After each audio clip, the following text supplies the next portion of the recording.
بسم اللہ الرحمن الرحیم۔ حضرت ابو طفیل عامر بن واصلہ صحابی رسول ہیں۔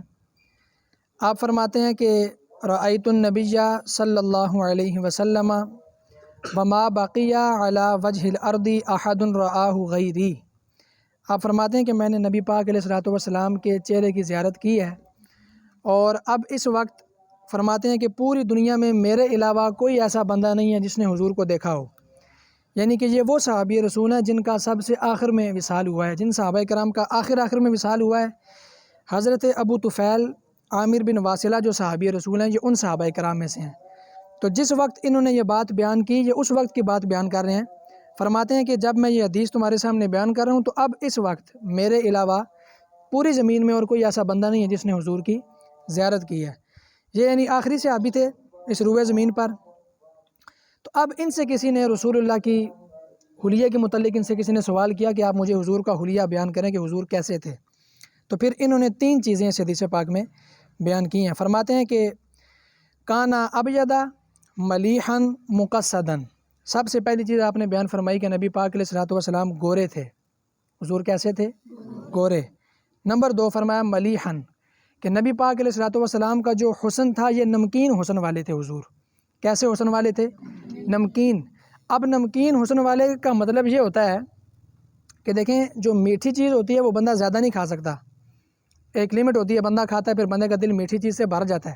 لیکن جو نمکین چیز ہوتی ہے اس سے بندے کا دل بھرتا نہیں ہے بہت جلدی، وہ بندہ چیز زیادہ کھا سکتا ہے۔ تو یہاں سے وہ یہ بات سمجھانا چاہ رہے ہیں کہ نبی پاک علیہ الصلوۃ والسلام کا حسن نمکین تھا، مطلب یہ کہ جو ایک مرتبہ حضور کو دیکھ لیتا تو اس کا دل بھرتا نہیں تھا، اس کی پھر یہ تمنا ہوتی تھی کہ میں بار بار حضور کے چہرے کی زیارت کروں۔ یہ پھر اس کے دل کی خواہش ہوتی تھی کہ میں بار بار حضور کے چہرے کی زیارت کروں۔ تو نمکین حسن والے سے یہ مراد ہے۔ تیسری چیز آپ نے بیان فرمائی مقصداً، یہ بڑا جامع معنی لفظ ہے۔ فرمایا کہ نبی پاک علیہ الصلوۃ والسلام معتدل الخلق تھے، یعنی کہ حضور کا جو مبارک قد تھا یہ بھی درمیانہ تھا، اور حضور کے جسم کے سارے اعضاء، ہاتھ پاؤں جتنے بھی اعضاء ہیں جسم کے، یہ بھی سارے معتدل اور برابر تھے، نہ یہ بہت زیادہ لمبے تھے اور نہ ہی بہت زیادہ چھوٹے تھے۔ اگلی اور اس چیپٹر کی آخری حدیث پاک حضرت عبداللہ بن عباس رضی اللہ تعالیٰ عنہما آپ فرماتے ہیں کہ کانا رسول اللہ صلی اللہ علیہ وآلہ وسلم افلج الثنیتین۔ فرمایا کہ نبی پاک علیہ الصلوۃ والسلام کے جو مبارک دانت تھے، ثنایا جن دانتوں کو کہا جاتا ہے، یہ جو 2 سامنے والے دانت ہوتے ہیں ان کو کہا جاتا ہے ثنایا۔ کیا کہا جاتا ہے؟ ثنایا۔ فرماتے ہیں کہ حضور کے مبارک دانتوں میں ہلکا ہلکا گیپ تھا۔ کیا تھا؟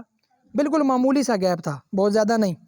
اذا تکلم رؤیا کالنور یخرج من بین ثنایاہ۔ فرماتے ہیں جب بھی نبی پاک علیہ الصلوۃ والسلام کلام فرماتے، جب بھی حضور کوئی بات ارشاد فرماتے تو حضور کے دانتوں کے درمیان میں سے نور نکلا کرتا تھا، دانتوں کے درمیان میں سے نور۔ اور علماء کرام نے اس بات کی صراحت کی ہے کہ یہ نور حسی تھا، یعنی یہ نور دیکھا جا سکتا تھا۔ اور بعض روایات میں یہ بات بیان ہوئی ہے کہ جب حضور کلام فرماتے تو حضور کے دانتوں سے اتنا نور نکلتا تھا کہ آس پاس کی دیواریں بھی جو ہیں وہ بھی روشن ہو جایا کرتی تھیں، اتنا زیادہ نور حضور کے مبارک دانتوں سے نکلا کرتا تھا۔ تو اللہ تعالیٰ کے فضل و کرم سے الحمدللہ ہمارا آج یہ پہلا چیپٹر مکمل ہو چکا ہے۔ آنے والے دنوں میں انشاءاللہ العزیز نیا چیپٹر اور اسی کی مناسبت سے نئی احادیث جو ہیں وہ ہم سنیں گے۔ اللہ تعالیٰ کی پاک بارگاہ میں دعا ہے اللہ تعالیٰ ہمیں اپنے پیارے نبی کی رحمتیں برکتیں نصیب فرمائے۔ اللہ تعالیٰ ہم سب کو نبی پاک علیہ الصلوۃ والسلام کی سیرت پر چلنے کی توفیق عطا فرمائے۔ وما علیہ الا البلاغ المبین۔